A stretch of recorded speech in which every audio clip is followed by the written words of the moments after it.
Morning students. हम geography में second lesson कर रहे थे, तो हमने आज आगे लेसन शुरू करना है। हमारा लेसन है आगे, पॉइंट है हमारा प्रायद्वीपीय पठार। जो प्रायद्वीपीय पठार होता है वो एक मेज की आकृति वाला स्थान होता है। जैसे एक मेज की आकृति होती है उस शेप में होता है, जो पुराने क्रिस्टलीय आग्नेय तथा रूपांतरित शैलों से मिलकर बना है। यह गोंडवाना भूमि के टूटने से और अपवाह के कारण बना हुआ है, और यही कारण है कि यह प्राचीनतम भूभाग का एक हिस्सा है। इस पठारी भाग में चौड़ी और छिछली घाटियां हैं और गोलाकार पहाड़ियां हैं। इस पठार के दो मुख्य भाग हैं, मध्य उच्च भूमि तथा दक्कन का पठार। नर्मदा नदी के उत्तर में प्रायद्वीपीय पठार का वह भाग है जो मालवा के पठार के अधिकतर भागों पर फैला हुआ है। इसे मध्य उच्च भूमि के नाम से भी जाना जाता है। विंध्य श्रृंखला दक्षिण में सतपुड़ा श्रृंखला तथा उत्तर पश्चिम में अरावली से घिरी हुई है। यानी कि दक्षिण में विंध्य श्रृंखला है और सतपुड़ा श्रृंखला तथा उत्तर पश्चिम में अरावली से घिरी हुई है। पश्चिम में यह धीरे धीरे राजस्थान की बलुई तथा पथरीले मरुस्थलों में मिल जाता है, और इस क्षेत्र में बहने वाली नदियां चंबल, सिंध, बेतवा तथा केन है दक्षिण पश्चिम से उत्तर पूर्व की ओर बहती हैं।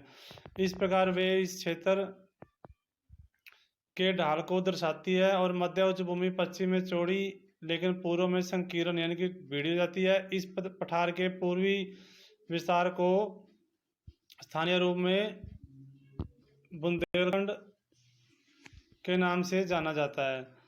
इसके और पूर्व के विस्तार को दामोदर नदी द्वारा अपवाहित छोटा नागपुर पठार दर्शाता है।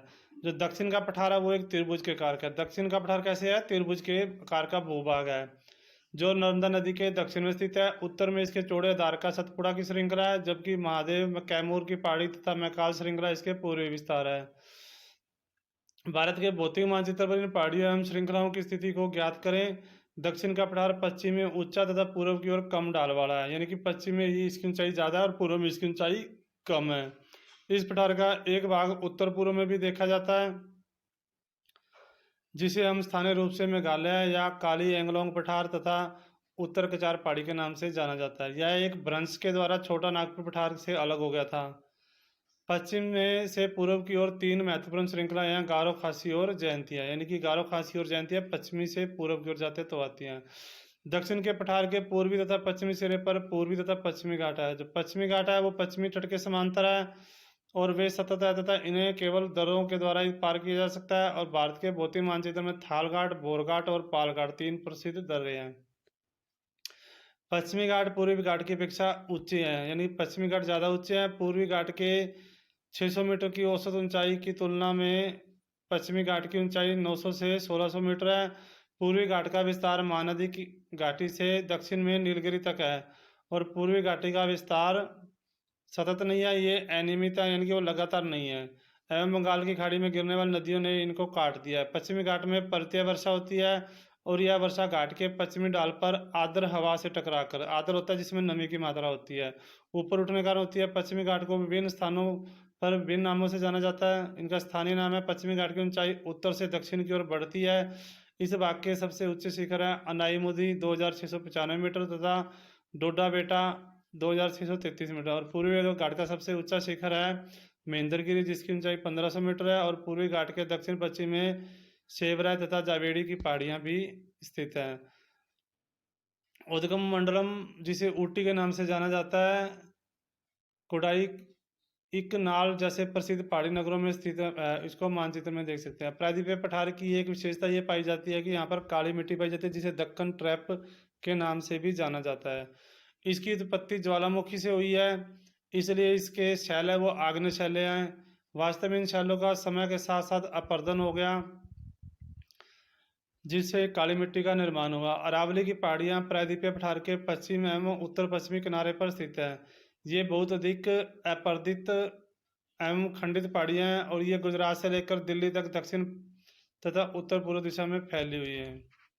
भारतीय मरुस्थल, जो अरावली पहाड़ी है उसके पश्चिमी किनारे पर थार का मरुस्थल है। यह बालू के टिब्बों से ढका हुआ है, एक तरंगित मैदान है, और इसके अंदर प्रति वर्ष 150 किलोमीटर से भी कम वर्षा मिलीमीटर से भी कम वर्षा होती है। इस शुष्क जलवायु वाले क्षेत्र में वनस्पति बहुत कम है। वर्षा ऋतु में ही कुछ सिरताएं दिखती हैं। सिरताएं होती है छोटी छोटी नदियाँ, और इसके बाद वे बालू में विलीन, उसमें फिर मिट्टी पड़ जाती है, वो बालू में विलीन हो जाती है, गायब हो जाती हैं। पर्याप्त जल नहीं मिलने से वे समुद्र तक नहीं पहुंच पाती। केवल लूनी ही इस क्षेत्र की सबसे बड़ी नदी है, यानी कि भारतीय महासागर में सबसे बड़ी नदी कौन सी है? लूनी नदी है। बरकान, जिसको अर्धचंद्राकार बालू का टीला है, इसका विस्तार बहुत अधिक क्षेत्र पर है, लेकिन लंबा टीले भारत पाकिस्तान सीमा के समीप प्रमुखता से पाए जाते हैं। यदि आप जैसलमेर जाएं तो बरकान का समूह देख सकते हैं। उसके बाद हमारे तटीय मैदान, जो प्रायद्वीपीय पठार के किनारे वो संकीर्ण तटीय पट्टियों का एक विस्तार है, और यह पश्चिम में अरब सागर से लेकर पूर्व में बंगाल की खाड़ी तक विस्तृत है। पश्चिमी तट है वो पश्चिमी घाट तथा अरब सागर में के बीच स्थित एक संकीर्ण मैदान है, और इस मैदान के 3 भाग है। तट के उत्तरी भाग को कोकण कहा जाता है, मध्य भाग को कन्नड़ मैदान तथा दक्षिण भाग को मालाबार तट कहा जाता है। बंगाल की खाड़ी के साथ विस्तृत मैदान चौड़ा एवं समतल है। उत्तरी भाग में देखें तो इसे उत्तरी सरकार कहा जाता है, जबकि दक्षिणी भाग को कोरोमंडल तट के नाम से जाता है। यानी कि उत्तरी भाग को तो उत्तरी सरकार और दक्षिणी भाग को कोरोमंडल तट के नाम से जाना जाता है। यहाँ पर बड़ी बड़ी नदियाँ जैसे महानदी, गोदावरी, कृष्णा तथा कावेरी इस तट पर विशाल डेल्टा का निर्माण करती है। चिल्का झील पूर्वी तट पर स्थित एक महत्वपूर्ण भूलक्षण है। उसके बाद हमारा हेडिंग द्वीप समूह, जो केरल के मालाबार तट के स्थित लक्षद्वीप की स्थिति को ज्ञात कीजिए। द्वीपों को क्या यह सबसे छोटे प्रवाल है उनसे बना है। पहले इसको लंका द्वीप, मिनिकॉय तथा एमिन द्वीप के नाम से जाना जाता था। 1973 में इसका नाम लक्षद्वीप रखा गया, यानी कि लक्षद्वीप का नाम कब रखा गया? 1973 में, और यह 32 किलोमीटर के वर्ग किलोमीटर के छोटे क्षेत्र में फैला हुआ है। इस द्वीप समूह पर पादप तथा जंतु के बहुत से प्रकार पाए जाते हैं। पिटली द्वीप, यहाँ जहाँ मनुष्य का निवास नहीं है, वहाँ पर एक पक्षी अभ्यारण्य है। अब बंगाल की खाड़ी में उत्तर के से दक्षिण ओर जाते हैं तो फैले हुए द्वीपों की श्रृंखला की ओर ध्यान दीजिए। ये अंडमान और निकोबार द्वीप समूह है। यह द्वीप समूह कार में बड़े संख्या में है, बहुल है, बहुत ज़्यादा और बिखरे हुए हैं। यह द्वीप समूह मुख्यतः 2 भागों में बटे हैं। उत्तर में इसको अंडमान और दक्षिण में निकोबार कहा जाता है। ये माना जाता है कि यह द्वीप समूह निमज्जित पर्वत श्रृंखलाओं के शिखर है, और यह द्वीप समूह देश की सुरक्षा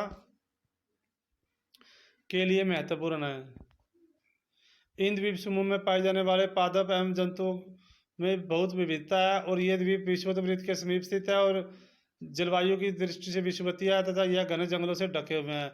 अगर हम विभिन्न भूआकृतियां विभागों का विस्तृत विवरण प्रत्येक विभाग की विशेषता स्पष्ट करता है, परंतु यह स्पष्ट है कि ये विभाग एक दूसरे के देश को प्राकृतिक संसाधनों में समृद्ध पर्वतीय जल एवं वनों के प्रमुख स्रोत है के अन्न भंडार हैं, और इनसे प्राचीन विकास को आधार मिला, और